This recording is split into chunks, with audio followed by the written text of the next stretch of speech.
ආයුබෝවන් ශ්‍රී ගෙදර YouTube channel එකට ඔබව සාදරයෙන් පිළිගනිමි. අද මම ඕගොල්ලන් එක්ක බ්ලූබෙරි මෆින්ස් කොහොමද හදන්නේ කියලා කියා දෙන්න යන්නේ. ඔයාලා බ්ලූබෙරිස් ගන්නකොට හුඟක් ලොකු ඒවා බලලා ගන්න නැතුව පොඩි පොඩියට තියෙන ගෙඩි බලලා ගන්න. බ්ලූබෙරිස් ගොඩාක් ලොකුවට තිබුණමත් ඒක බේක් වෙනකොට හුඟක් වතුර වගේ වෙලා ඇතුලේ ටිකක් ඇලෙන ගතිය වගේ එනවා. පොඩියට තිබුණා නම් හොඳ රහට හොඳ මෆින් එකක් ඔයගලන්ට හදා ගන්න පුළුවන්. තව එකක් තමයි ෆ්‍රෝසන් බ්ලූබෙරිස් යූස් කරන්න එපා. ෆ්‍රෝසන් බ්ලූබෙරිස් දානකොට මෆින් මික්ස්චර් එකම දම් පාට වෙලා ලස්සන මෆින් කලර් එකක් එන්නේ නැහැ. බ්ලූබෙරි මෆින්ස් කෑමට ගන්නකොට හොඳට නිමිලා තියෙන්න ඕනේ. එතකොට තමයි මේ මෆින්ස් වල රහ අපිට හොඳට තේරෙන්නේ. පහුවදාට කනකොට තවත් හොඳ රහට තියෙනවා. එහෙනම් අපි බලමු මොනවාද ඕනේ ඉන්ග්‍රීඩියන්ට්ස් කියලා. පිටි ග්‍රෑම් 200යි. බිත්තර 2යි. සීනි ග්‍රෑම් 100යි. කිරි ග්‍රෑම් 140යි. වැනිලා ටීස්පූන් 1යි. බ්ලූබෙරිස් ග්‍රෑම් 150යි. බටර් ග්‍රෑම් 125ක්. මේක මයික්‍රෝවේව් එකේ තියලා හරි ලිපේ තියලා මේ විදියට මෙල්ට් කරගන්න ඕනේ. ලුණු ස්වල්පයක් සහ බේකින් පවුඩර් ග්‍රෑම් 8ක්.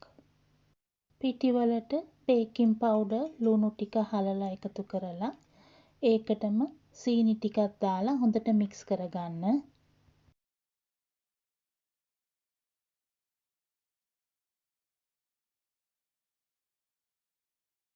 වෙනමම බෝල් එකකට බිත්තර, කිරි, දිය කරගත්ත බටර්, වැනිලා දාලා හොඳට බීට් කරන්න ඕනේ විනාඩියක් එකමාරක් විතර.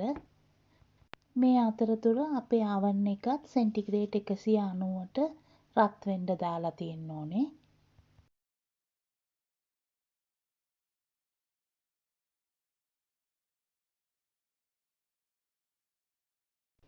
මේ විදියට හොඳට පෙනෙන්න බීට් කළායින් පස්සේ පිටි ටික සම්පූර්ණයෙන්ම දාලා විනාඩියක් විතර වෙනකන් බීට් කරන්න ඕනේ.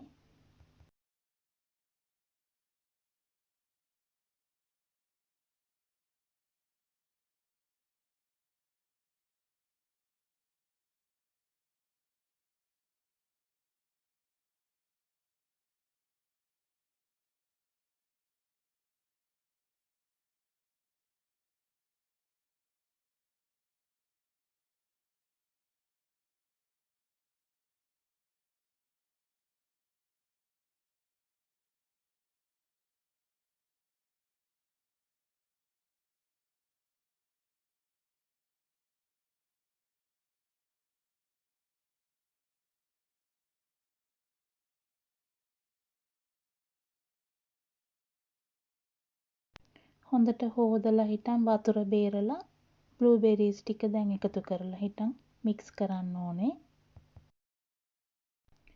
මෆින් ට්‍රේ එකට දැන් අපි පේපර් කප්ස් ටිකක් දාලා තියා ගන්න ඕනේ මේ වෙලාවට. මේ බලන්න මේ විදියට තමයි දැන් මික්ස්චර් එක තියෙන්නේ. මේක අපි අයිස්ක්‍රීම් ස්කූපර් එකකින් පේපර් කප්ස් වලට දාගන්න පුළුවන්. එක සමානව ගානකට දාන්න පුළුවන් මේම ස්කූපර් එකකින් දානවා නම්. එහෙම ඕගොල්ලන්ට නැත්තම් ස්පූන් එකක් යූස් කරන්න පුළුවන්. දැන් 190ට රත් වෙච්ච oven එකේ විනාඩි 20ත් 22ක් අතර බේක් කරන්න ඕනේ. මට දැන් උඩ ලස්සන්ට බේක් වෙලා ඇවිත් තියෙනවා විනාඩි 20ක් ගියා. මම ටූත් පික් එකක් ගහලා බලනවා හොඳට බේක් වෙලාද කියලා. මගේ හොඳට බේක් වෙලා මේ ක්ලියර් වෙනවා ටූත් පික් එක. දැන් මේ මෆින්ස් ටික කූලින් ට්‍රේ එක නිවෙන්න තියන්න ඕනේ.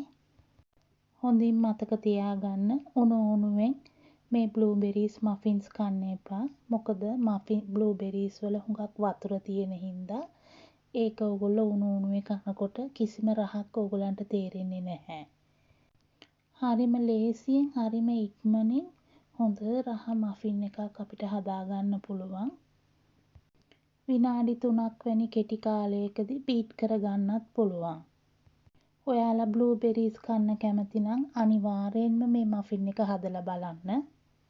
මං අද ග්‍රෑම් 150යි බ්ලූබෙරීස් දැම්මේ.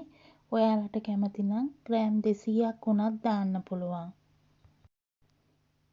මේ මෆින්ස් හදලා ඕගොල්ලන්ට රහට තිබුණා නම් කරුණාකරලා මේ වීඩියෝ එක ඔයාලගේ යාළුවන්ටත් ෂෙයා කරන්න. නැවතත් තවත් වීඩියෝ එකකින් ඔයාලව හමු වෙන්නම්.